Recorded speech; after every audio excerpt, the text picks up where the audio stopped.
ጸሎት ፍትሃት እንዲደረግላቸው መስዋዕት እንዲሰዋላቸው የሚለው ይሄ መስዋዕት የሚለው የጌታ እራት ነው አሉኝ እርሶ። ኦኬ እሺ እንግዲህ እኔ በእንዲህ መልክ እኔ ሲጀመር የጌታ እራት መስዋዕት ብለው በአንዳንድ አባቶች መጽሐፋቸውን እየተቀበልኩ አይደለም። በደንብ ነው የተሳሳቱት። እንደዚህ በመጽሐፋቸው እንደጻፉ አውቃለሁ። መስዋዕት አንድ ነው፣ መስቀል ላይ ተደርጓል። የጌታ እራት መስዋዕት ተብሎ አያውቅም፣ ሊሆንም አይችልም። በዛ ታሳቢነት ግን የተጻፈ አለ። ስለዚህ ከጌታ እራት ጋር ለምን ተያያዘ አቀረብኩ እንጂ የጌታ እራት መስዋዕት መባሉን ያጸደቅኩ አይደለም። ከአስቼ ጋር በደንብ ነው መስማማው። አይደለም እኔ እሱ ተስማማላ ተስማማም እያልኩ አይደለም። አስቼ መስዋዕት ተጨማሪ መምህር በረከት ተጨማሪ ብዙ ሰዓት የጠበቅኩት ተጨማሪ የአስቼ ጥያቄ የኔም ጥያቄ ስለሆነ ማለት ነው። መሬት ላይ ሲሞትበት በንስሐ አባቱ አማካኝነት ይሄው ተነቦለት ቁርባን እንዲያቀርብ ከብት እንዲያርድ መስዋዕቶችን እንዲያደርግ መታሰቢያ እንዲያደርግ አስገዳጅ ሁኔታ ነው የሚነገረው። እርሶ በቁርባን ስርዓት ነው ይሄ ቁርባን ነው የሚያመለክተው የጌታን እራት ነው የሚያመለክተው እያሉ መሬት ካለው እውነት ጋር ቢነግሩን ወይ ደግሞ እርሶ ይህንን የማያውቁ ከሆነ ወይ መሬት ላይ ያለው ሌላ ትእዛዝ የሚሰጥ አካል አለ ማለት ነው። ንስሐ አባቶች በየቤተ ክርስቲያን ያሉ ንስሐ አባቶች ይህን አያውቁም ማለት ነው። ይህንን መስዋዕት ብለው የሚተረጉሙት መሬት ላይ ያሉ ቤተሰቦቻችን መስዋዕት ማቅረብ ይሄ ማረድ ከማረድ ጋር ነው። ቤተሰቦቻችን ሳይሆኑ ራሳቸው የቤተ ክርስቲያን አባቶች ናቸው፣ መምህራኖች ናቸው ይህን የሚሉት። ስለ ቤተሰብ አይደለም ያነሳሁት እኔ። ይሄው ተነቦ አስቼ ያነበበው መጽሐፍ ተነቦ በአስገዳጅነት ቁርባን እንዲያዘጋጁ ይደረጋል። እርሶ እያሉ ነው ያሉት የጌታ እራትን ነው ብለው ነው እየፈቱ ያሉት። እሺ የጌታ እራት ከሆነ ለሞተው ሰው ምንድን ነው ፋይዳው? ያ ቁርባን ሰዓት የሚደረገው ጸሎት ፋይዳው ምንድን ነው? ምክንያቱም ነፍሱ ትቅበዘበዛለች፣ የሞተው ሰው ነፍሱ ትቅበዘበዛለች፣ ነፍሱ እንድታርፍ ሊደረግ ይገባል የሚል እምነትም ጭምር ስላለ ህዝቡ እንዲማርና ረፍት እንዲያገኝ ቢያደርጉልን ጥያቄ ለማቅረብ ነው። አመሰግናለሁ። እሺ በመጀመሪያ እንደዚህ ማል ፕራክቲሶች ካሉ ማንኛውም መንፈሳዊ እንትን ውስጥ ቅድም ብያለሁ፣ ሰዎች ወደ ተለያየ ነገር ሊወስዱት ይችላሉ። ግን አንድ ሀብት ንብረት የሌለው ድሃ ግዴታ ከብት ይረድ፣ ግዴታ እንትን ይበር፣ ግዴታ ድግስ ይደግስ የሚል አስተምሮ የለም። እንግዲህ በሀገራችን እንደው ከማን አንሳለው ምናምን እያለ ሰው እየተቸጋገረ ያደርጋል። እሱ ትክክል አይደለም። ሰው እንዳቅሙ ነው መኖር ያለበት። እኔ ግን እየነገርኳቸው ያለሁት ቤተክርስቲያን ውስጥ ስላለ ነው። ቤተክርስቲያን ላይ በሬ ይረድ፣ ላም ይረድ፣ ከብት ይረድ ምናምን የሚባል ነገር የለም። የቤተክርስቲያን የሥርዓት መጽሐፍት ላይ ያለው ቅዳሴ ይቀደስለታል፣ መስዋዕት የተባለው ማለት ነው። መስዋዕት የቅዳሴ ስም ነው፣ ሌላ ነገር አይደለም። መስዋዕት ማለት ቅዱስ ቁርባን ይቀርባል ነው። ስለ ቅዱስ ቁርባን ነው የሚያወራው እንጂ ስለሚታረድ ከብት ምናምን አይደለም። ይሄ እናንተ የተረዳችሁት ነው። እንደዚያ ብሎ የሚረዳም የለም። የትኛው መምህር ነው ይሄ መስዋዕት ማለት በግ ነው ከብት ነው ብሎ ያስተማረ ሰው አለ? አንድ ሰው ማምጣት ትችላላችሁ እንደዚህ ብሎ ያስተማረ ሰው? እንደዛ የለም። ሰዎች እንደዛ የተለያየ እንደው ከማን አንሳለው፣ የኔ አባት ሙቶ የኔ አባት ከማን ያንሳል፣ የእንትን አባት ከማን ያንሳል እያለ ድግስ የሚደግስ ካለ የራሱ ችግር ነው። ቤተክርስቲያን እንደዛ ብላ ስላላስተማረች ማለት ነው። ተስካር ግን በቤተክርስቲያን ምንድነው? መታሰቢያ ነው። በምንድነው የሚደረገው? በቅዱስ ቁርባን። መስዋዕት የተባለው ቅዱስ ቁርባን ነው። ቅዱስ ቁርባን መስዋዕት ለምን ይባላል? ሌላ ቶፒክ ነው። ሚስጥረ ቁርባን ነው። ስለ ሚስጥረ ቁርባን ብቻውን ራሱን ችሎ መወያየት እንችላለን። ወይ ርዕሱን ቀይሪው ሀና፣ ቅዱስ ቁርባንና መስዋዕት የሚል አድርጊውና መወያየት እንችላለን። ግን አሁን ወደ ሌላ መምህር እዚህ ላይ ግን አሁን ለምሳሌ በማዋቹ ስም አስጨቆያ እንዴ በማዋቹ ስም የጌታ እራት ቢወስዱ 30 ሰከንድ ስጪኝ መምህር። እኛ እርሶ ታች ያሉትን የኛ መማር ስለምንፈልግ ነው። እንግዲህ መንፈሳዊ ልጆችን ይምከሩልን። እኛ እርሶን እነሱ ከሚያከብሩት በላይ ነው። እኛ እርሶን እንዴት እንግዲህ አንድ ነገር አንድ ክፉ ይኸው ከቅድም ጀምሮ ነበርኩኝ ገና ሲጀምሩ ክፉ አልተናገርነው፣ አልተሳደብነው። እኛ እርሶን አክብረን ነው። እታች በጣም ነው የሚሳደቡትና ከዚህ ምንድን ነው ማድረግ ያለብን? ወይ አንጠይቆት? ለምን መምህራችንን ጠየቁ እኮ ምከሩልን። ቤተክርስቲያን እንዴት ነው የምታስተምረው? ኮመንት ዝጉት ሞዴሬተር። የቤተክርስቲያን ስርዓት እንዴት ነው? ቤተክርስቲያን ሰዎች ሲሞቱ ክርስቲያኖች ሲሞቱ የምታደርጋቸው ጸሎቶች፣ መታሰቢያው እንዴት ነው የሚደረገው? ተስካሩ በጸሎት እንዴት ነው የሚታሰቡት የሚለውን ስርዓት ንገሩን ከሆነ እኔ እየነገርኳችሁ ነው። በቅዱስ ቁርባን በጸሎት ይደረጋል አልኳችሁ። ጥቅሙ ምንድን ነው? ብዙ ጥቅም ነው ያለው። አንደኛ ለሞተ ሰው ጸሎቱ ይጠቅማል ብለን ነው የምናደርገው። ቅዱስ ጳውሎስ ይጠቅማል ብሎ ነው የጸለየው። እኛም ይጠቅማል ብለን ነው የምንጸለየው አንዱ ለአንዱ። ስለዚህ እንጸለያለን። ከሐዋርያቱም የተማርነው እንዳልኳችሁ ቅድም አንደኛ እሱ ነው፣ ጸሎት ነው። ሁለተኛ ቅዱስ ቁርባን ለምን ይጠቅማል ካል ኮሚኒየን ነው። የሞቱ ሰዎች ከኛ የተለዩ ሐዘንን ይቀንሳል ነው። በቅዱስ ቁርባን ህብረታችን፣ አንድነታችን ስማቸው እየተጠራ ሞት ክርስቲያኖችን የሚያሸንፍ ሞት ክርስቲያኖችን የሚለያይ አይደለም። መንፈሳዊ ህብረት አለን። እስቲል በቅዱስ ቁርባን በቤተ ክርስቲያን የኮሚኒየን የአንድነት ስርዓት ውስጥ ህብረት አለን የሚል ተስፋን ነው የሚያሳየው። መንፈሳዊ ሞት ስጋ ነው፣ ስጋን ነው የሚለየው። የስጋ አይንን የስጋ መገናኘትን ነው። ስለዚህ የቅዱስ ቁርባኑ ስርዓት ያንን የሚያስታውስ ነው።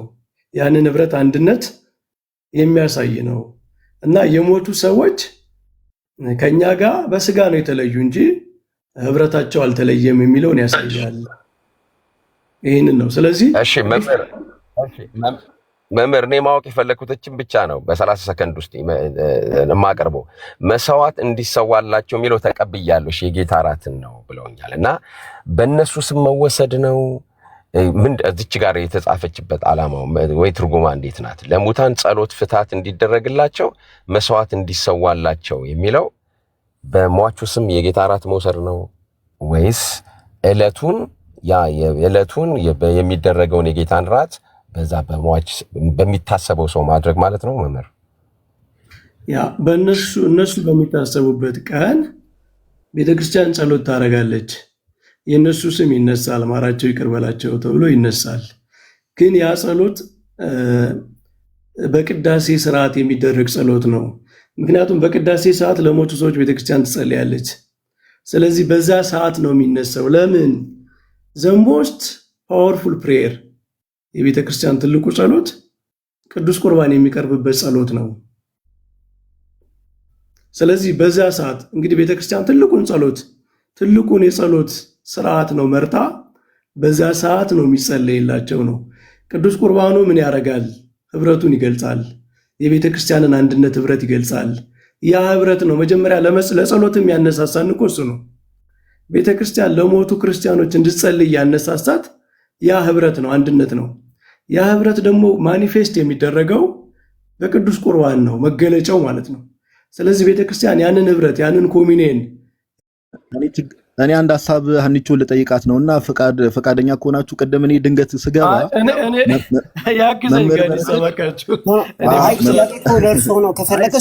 በረከት በፊት ጋዴሳ ነበር በፊት እና መምህር በረከት ገቡ እና እሳቸው ብቻ ስለሆኑ ነው አንተም ያስገባው ጋዴሳ እና አልችልም ብሎ ነው የሄደው። ቅድም ነበርኩኝ እኔ ታች ነበር። ምንድን ነው የሚባለው? ፖለቲክስ አትስሩ። ለአንዲቹ ነገር ያስመጣው ታንቹ የኔ ፖይንት ምንድነው? አንዴ ለምን አሰሙኝ? ምን እኮ አንድ ነገር ነው የምናገረው። አንቺ ቀደም እኔ ልክ ስገባ ተመልሼ ስገባ መምህር በረከት ሙለታም አንድ ሌላ ሰውም ሲጠይቃችሁ ሰምቻለሁ። ሁለተኛ ጢሞቴዎስ ምዕራፍ 1 ላይ ተነስቶ ይሄ ለሙታን ጸሎት ስለማድረግ አይደለም የሚል አርጊውመንት ተነስቶ ነበርና መሀል ላይ ተመልሼ ወጥቼ ነበር። እሱ ሐሳብ አልቆ ነው ይሄ አስተምህሮ የእናንተ አስተምህሮ ነው ሙሉ በሙሉኛ አይደለም። እሱ ሐሳብ አልቆ ነው ወይ ነው የኔ ጥያቄ። ሀና መልሱ። እሱ ጋር ተያያዥነት ያለው ስለሆነ አስተምህሮ የእናንተ ስለሆነ መልስ መልሱልን ነው ጥያቄው። እሱ እኔ እኮ በማስረጃ ለመልስላችሁ ስለሆነ ነው። ሜቢ ከተፈቀደልኝ ሁለተኛ ችግር የለም። አንተ መመለስ ትችላለህ፣ መምህር መመለስ ይችላሉ። ችግር የለውም። እሱ ሁለተኛ ጢሞቴዎስ ላይ ያለውን ሐሳብ ነው ነው ጥያቄማ እኛ ነው የምናቀርበው፣ አንተ አትመርጥልንም። ምክንያቱም ይሄ ነገር አልገባንም ከመጽሐፍ ቅዱስ ጋር ይጋጫል ስላል አንዳንድ ሲሪየስ ጥያቄዎች አሉ እኔ ያለኝ እንደገና። ምክንያቱም ለሞተ ሰው የሚደረግ መስዋዕት ወይም ደግሞ ቁርባን አይነት ነገሮች ካሉ እነዚህ ነገሮች ልታስረዱን ይገባል፣ አፋችሁን ሞልታችሁ። እኛም ደግሞ ይገባ በቂ ማብራሪያ እኮ ሰጥተዋል። አስቼ ጠይቋቸው በቂ እንዳልሆነ እኔ ከማነሳው ጥያቄ ትረዳላችሁ በቂ እንዳልሆነ እሺ ጠይቅ እና ሀኒቾ ቀጣይ እድል ትሰጭኛለሽ። ሁለተኛ ጢሞቴዎስ ላይ ያለውን ሐሳብ እንዳብራራ ትፈቅጂልኛለሽ? ቀጣይ ጋዲሳ ትጠይቃላችሁ እኮ መምህር በረከት ይጨርስ። አይ መጠይቁን አይደለም። እኔ ሁለተኛ ጢሞቴዎስ ላይ ለሞተ ሰው ነው ጸሎት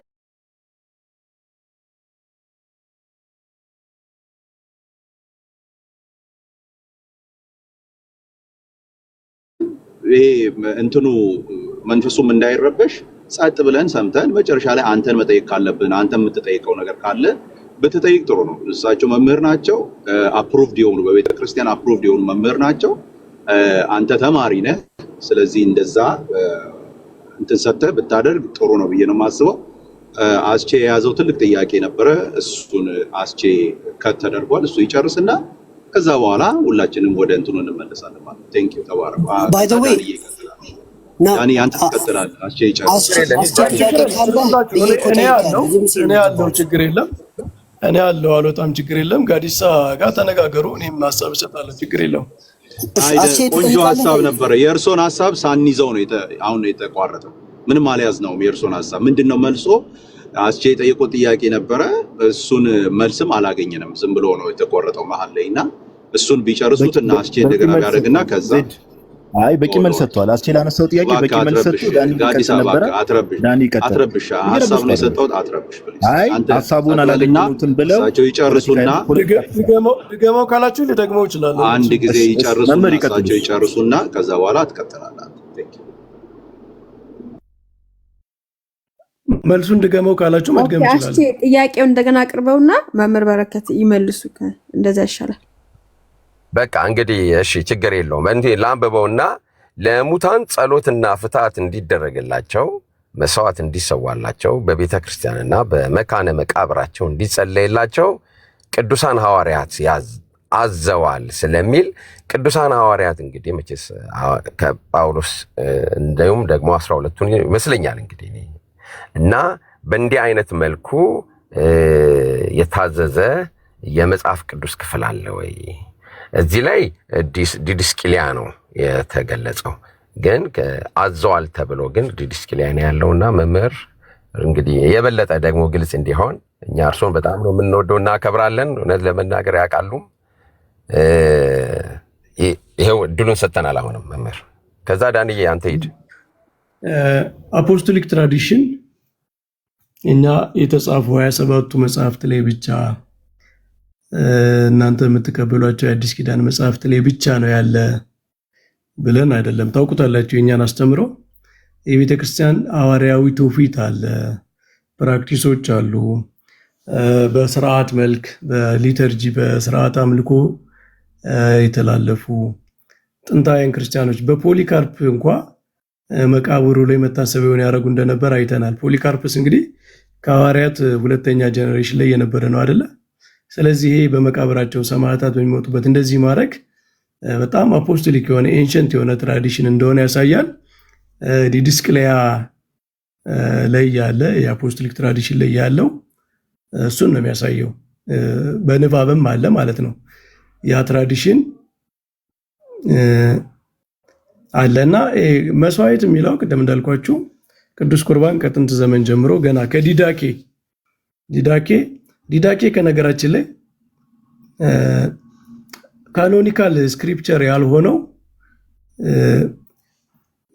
ከሐዋርያት መካከል የታወቀ ሰው ስላልጻፈው እንጂ በጣም በጥንት ቤተክርስቲያን ጀምሮ የታወቀ ያለን በጥንት ቤተክርስቲያን ጀምሮ ያለ ነው እና እሱ ላይም ሳክሪፋይስ ይለዋል።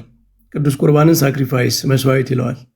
በጥንት ቤተክርስቲያን ቅዱስ ቁርባንን መስዋዕት ማለት በጣም የተለመደ ነው፣ ከዲዳኬ ጀምሮ ማለት ነው። ለምንድን ነው መስዋዕት የሚባለው? እሱ ሌላ ቶፒክ ይሆናል ብዬ ነው ማልገባበት። እኔ የቅዱስ ቁርባን ስለ ቅዱስ ቁርባን መሆን አለበት ርዕሱ። ቅዱስ ቁርባን ምንድን ነው? የጌታ እራት ቁርባን፣ ስጋው ደሙ መስዋዕት እየተባለ ይጠራል። ይሄ ምንድን ነው? ለምንድን ነው እንደዚህ የሚለው ከተባለ የቅዱስ ቁርባን ጥያቄ ይሆናል ማለት ነው። ርዕሱን መቀየር ይኖርብናል ማለት ነው። ለማንኛውም የቅዱሳንን የክርስቲያኖችን መታሰቢያ ሪመምበራንስ ተዝካር ሲደረግ ጸሎት ሲደረግላቸው በቅዱስ ቁርባን ነው የሚደረገው። ለምን ቅዱስ ቁርባን የቤተ ክርስቲያን የኮሚኒየኗ መገለጫ ነው፣ የአንድነቷ መገለጫ ነው ብለናል። የአንድነቷ መገለጫ ስለሆነ ነው ሁሉም ቅዳሴ ጥንታውያን ቅዳሴዎች ላይ ቤተ ክርስቲያን ለሞቱ ሰዎች መታሰቢያ የምታደርገው፣ መላእክትን፣ ቅዱሳንን፣ ሐዋርያትን የምታነሰው፣ ኮሚኒየኗን የምትገልጸው በቅዳሴ ነው። ለምንድን ነው ይሄ የሆነው? ቅዱስ ቁርባን የክርስቶስ ቤተ ክርስቲያንን አንድ የሚያደርግበት ምስጢር ነው። ከአንዱ ህብስት በመብላት ከአንዱ ጽዋ በመጠጣት ሁላችንም አንድ እንሆናለን። ያ በክርስቶስ አካል ውስጥ ያለ አንድነት ህብረት ሞት የሚሽረው የሚገድበው አይደለም፣ ከሞት ያለፈ አንድነት ነው። ስለዚህ ያንን ምስጢር ይዛ ቤተ ክርስቲያን ቅዱሳንን ስታስብ፣ ለሞቱ ሰዎች መታሰቢያ ስታረግ ሁልጊዜ በቅዱስ ቁርባን ትፈጽማለች። በቅዱስ ቁርባን ውስጥ ጸሎት አለ። ቅድም አነበብኩላችሁ። የእኛ ቤተክርስቲያን ቅዳሴም አለው፣ የካቶሊክ ቅዳሴም አለው። የጥንታውያን አብያተ ክርስቲያናት ቅዳሴዎች ላይ ሁሉ እንደዚህ ለሞቱ ሰዎች መጸለይ፣ ለክርስቲያኖች ማለት ነው፣ በሃይማኖት ለኖሩ ለሞቱ ሰዎች ጸሎት ማድረግ የጥንት ቤተክርስቲያን ስርዓት ነው። ለምን? ቅዱስ ቁርባን የፍቅር የአንድነት ፒናክል ነው። በቃ የመጨረሻው የቤተ ክርስቲያን የፍቅሯ መገለጫ ከክርስቶስ ጋር በፍቅር የምትዋሃድበት እርስ በርሳችን አንድ የሆንበት የፍቅር ምስጢር ነው ቅዱስ ቁርባን። ስለዚህ በዚህ ሰዓት ፍቅሯን በምታስብበት ፍቅሯን በምትገልጽበት ሰዓት ከክርስቶስ ጋር ያለን አንድነት እርስ በርሳችንም ያለን አንድነት ቦዝ ቨርቲካል ኤንድ ሆሪዞንታል ማለት ነው። ፍቅርም አንድነትም ወደ እግዚአብሔርም ወደ ጎንም ነው። ያ አንድነት በቅዱስ ቁርባን ነው የሚታወቀው የሚገለጠው። ስለዚህ የፍቅር የጸሎት ደግሞ ምክንያቱ ፍቅር ነው፣ ሌላ አይደለም። እኛ ለቅዱሳን ለሞቱ ሰዎች የምንጸልየው ከእግዚአብሔር የበለጠ ቸሩነን አይደለም፣ ወይም እግዚአብሔርን ርኅሩ ልናደርገው አይደለም፣ ወይም እግዚአብሔር የማይራራ ሆኖ እኛ ስንጸልይ እንደገና ሐሳቡን የሚቀይር ሆኖ አይደለም። የጸሎት ዋና ዓላማው የምልጃ የጸሎት ኢሰንሱ ፍቅር ነው። ፍቅር ካለ በአፋችን ባንናገረው እንኳን የልብ ዲዛይር ራሱ ጸሎት ነው። ከነገራችን ላይ ካልቪን የሮሜ 8:34 ይሆን የዕብራውያን 7:25ን ይማልዳል የሚለውን እንኳን ሲተረጉም ዲዛይሩ ነው ብሎ ነው የሚተረጉመው። የክርስቶስ ዲዛይር በውስጡ ያለው ፍላጎት ራሱ ጸሎት ነው። ያ ፍላጎቱ ፍቅሩ እንዳለ ነው፣ በሰማይም አልቀረም ብሎ ነው የሚተረጉመው። እና እኛ ዲዛይራችን ራሱ በአፋችን ባናወጣው ሰዎች ምሕረትን እንዲያገኙ በእግዚአብሔር ዘንድ ምሕረት እንዲያገኝላቸው ዲዛይር ማድረግ በራሱ ፍቅር እስካለ ድረስ ጸሎት ነው። እና ቤተክርስቲያን ያንን ነው በጸሎት የምታቀርበው ማለት ነው። ስለዚህ የፍቅር ስለሆነ ጸሎት ኢሰንሱ ፍቅር ስለሆነ የፍቅሩ ደግሞ ዋናው መገለጫ ኮሚኒየኑ ቅዱስ ቁርባን ስለሆነ በዛ መንገድ እንዲቀርብ የቤተክርስቲያን ጥንታዊ ስርዓት ከአፖስቶሊክ ትራዲሽን ቅድም እንዳልነው የተያያዘ ስርዓት ከጥንት ከሰማዕታት ዘመን ጀምሮ ይደረግ ነበረ። ከነገራችን ላይ ከሰማዕታት መቃብር ላይ ቅዱስ ቁርባን ይቀርብ እንደነበረ ታውቃላችሁ። በሰማዕታት ዘመን አሁን ያልነው ቅድም የሐዋርያዊ ትእዛዝ የሚለው ያን ጥንታዊ ትውፊት ነው የሚያሳየው እና እሱን ነው የሚያሳየው ማለት ነው። ቅዱስ ቁርባን ኮሚኒየን የኮሚኒየን ምልክት የአንድነት ምልክት የፍቅር ምልክት ስለሆነ ቤተክርስቲያን ያንን ማኒፌስት አድርጋ ነው ጸሎቷን የምታቀርበው እና በክርስቶስ ነው የሚቀርበው ደግሞ ጸሎቱ ማለት ነው። ቅዱስ ቁርባን አልቲሜትሊ ክርስቶስ ያቀረበው መስዋዕት ነው። ክርስቶስ ያቀረበው መስዋዕት ነው። ስለዚህ ጸሎታችን በእሱ ነው የሚቀርበው። በቅዱስ ቁርባን በኩል መቅረቡ ክርስቶስ በክርስቶስ ስራ እየተማጸን ነው የምንጸልየው ነው።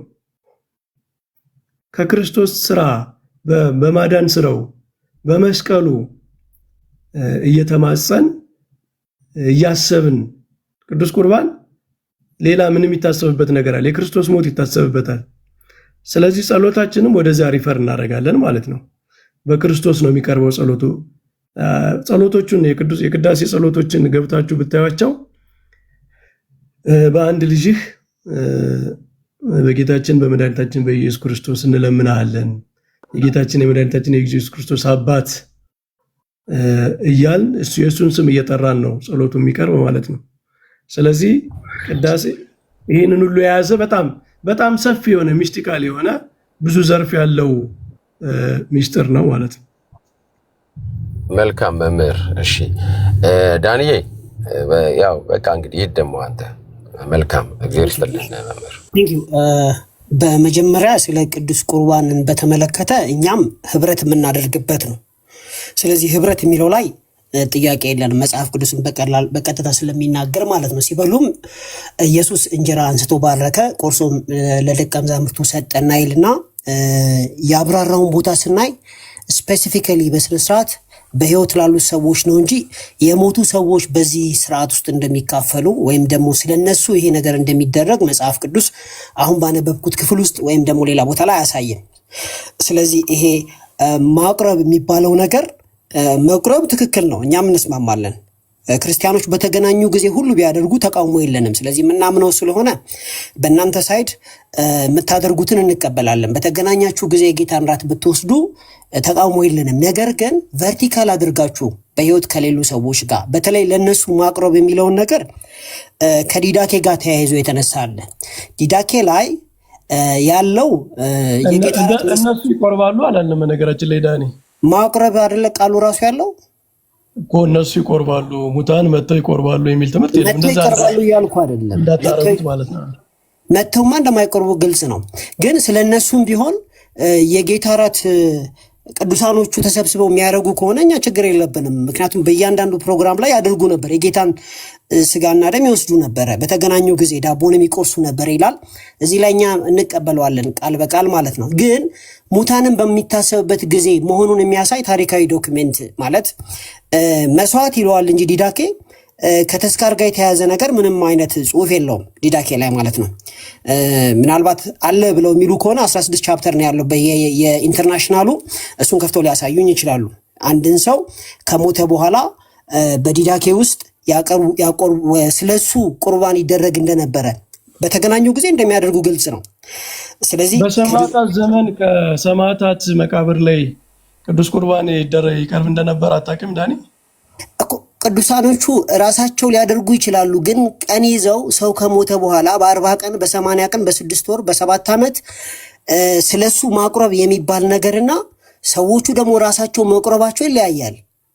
አሁን እኮ ራሳቸው ወደ ቀኑ ሄድክ ደግሞ አሁን ግን በሰማዕታት አጽም ላይ ለምንድን ነው ቅዱስ ቁርባን ይሰዋ የነበረው ታውቃለህ? በጥንት ቤተክርስቲያን መምህር ይኸውልህ እርሶ ወደ 10 ደቂቃ ነው ያወሩትና ከአንድ ወደ አንዱ ስለሄድክብኝ ነው። በሰማዕታት ዘመን ሰማዕታት አጽም ላይ ቅዱስ ቁርባን ይቀርብ የነበረ ለምንድን ነው? መምህር ሆነስትሊ ስፒኪንግ ኢቭን ቀኖና ጭምር አንስተዋል። እርሱ ተያያዥ ስለሆነ ነው ብለን ያለፍነው እና ጥያቄን ገና አላቀረብኩም፣ ግራውንድ ነው ያደረግኩት እንጂ ህብረት መሰረት እየመሰረትኩ ነው ያለሁትና ጥያቄ ይቀርብሎታል፣ ይመልሱልኛል ፕሊዝ። 2 ደቂቃም አላወራውም። ስለዚህ ቅዱሳን በተገናኙ ጊዜ ጌታ ራት መውሰዳቸውን አንቃወምም። ነገር ግን ከሙታን ወይም ደግሞ ከኛ ከተለዩ ሰዎች በሞት ምክንያት ከነሱ ጋር በተያያዘ ግን ማለት አያይዘው ስለነርሱ በ40ኛው ቀን ስለነርሱ ኢቭን ማሰብም እንኳን አንቃወምም። አንድ ሰው የሞተውን ዘመዴን አስባለሁ ቢል አንቃወምም።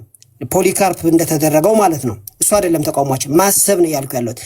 ማቅረብ ግን መጽሐፍ ቅዱሳዊ አይደለም፣ ታሪካዊም አይደለም፣ ከቁርባን ጋርም አይገናኝምና ካለ ቢያሳዩን። ሲቀጥል ከመጽሐፍ ቅዱስ ጋርም ዳይሬክት ግጭት አለው። ለምሳሌ የዕብራውያን ምዕራፍ 9 ቁጥር 27 ላይ ሰው አንድ ጊዜ ከሞተ በኋላ ፍርድ እንደሚጠብቀው ለሰው አንድ ጊዜ መሞት ከእርሱ በኋላም ፍርድ እንደተመደበባቸው ያሳያልና ይሄ በ4 ነጥብ የተዘጋ ነው። የቁርባኑ ሮል በዚህ የሚደመሰስ ነው የሚሆነው፣ ወይም ደግሞ በማቁረባችን ፍርድ ተመድቦበታል ስለሚል ማለት ነው። አንድ ሁለት ነገር ልጨምርና ከዛም በኋላ እርሶ ይቀጥላሉ ማለት ነው።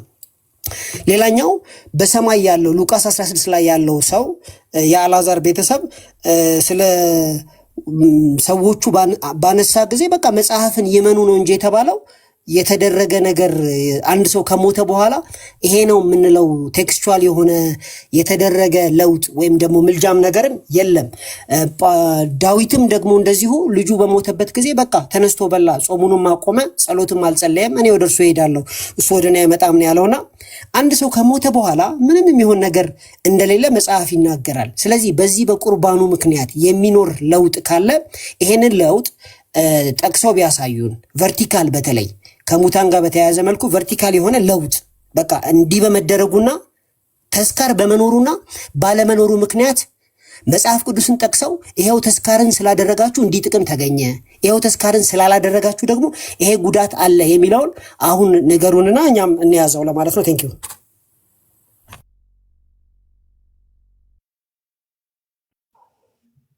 እሺ ይህንንም ጉዳይ ቅድም ተነጋግረን ነበረ። በመጀመሪያ ከቅዱስ ቁርባን ጋር ምን አገናኘው? የሚያገናኘውን ነገር እኮ ተነጋገርን። ኮሚኒየን ኦፍ ሴይንትስ አለ። ኮሚኒየን ኦፍ ሴይንትስ ነው ራሱ እኮ ለጸሎት የሚያነሳሳን። ከቅዱሳን ጋር ህብረት አለን ብለን ካልተነሳንም አለምን እንጸልያለን። ስለዚህ ያ ህብረት አለ ነው። ሁለተኛ ቅዱስ ቁርባን የጌታ መስዋዕትነት የሚታሰብበት ነው እና ክርስቲያኖች ደግሞ ሐዋርያው ቅዱስ ጳውሎስ እንዳለው ሰውነታችሁን ለእግዚአብሔር መስዋዕት አድርጋችሁ አቅርቡ ተብሏል። እና ክርስቲያን በዚህ ምድር ላይ ተጋድሎን ጨርሶ ከኃጢአት ጋር ከክፉ ነገር ጋር እየተጋደለ ራሱን እየገዛ ሲኖር ሰውነቱን ለእግዚአብሔር መስዋዕት አድርጎ ያቀርባል እና ያ ቅዱስ ቁርባን የሚያሳየው የኛ የክርስቲያኖች ህይወት ራሱ ለእግዚአብሔር ደስ የሚያሰኝ መስዋዕት ነው። ይህንን ያለው ቅዱስ ጳውሎስ ነው፣ እኛ አይደለንም። የክርስቲያኖች ህይወት ራሱ ለእግዚአብሔር ደስ የሚያሰኝ መስዋዕት ነው አገልግሎታችሁ ይላል። ሮሜ 6 ላይ ነው ተሳስቼ ካልሆነ ቅዱስ ጳውሎስ እንደዚህ ያለ። ሮሜ 12 ላይ ይቅርታ፣ ሰውነታችሁን ለእግዚአብሔር ደስ የሚያሰኝ መስዋዕት አድርጋችሁ አቅርቡ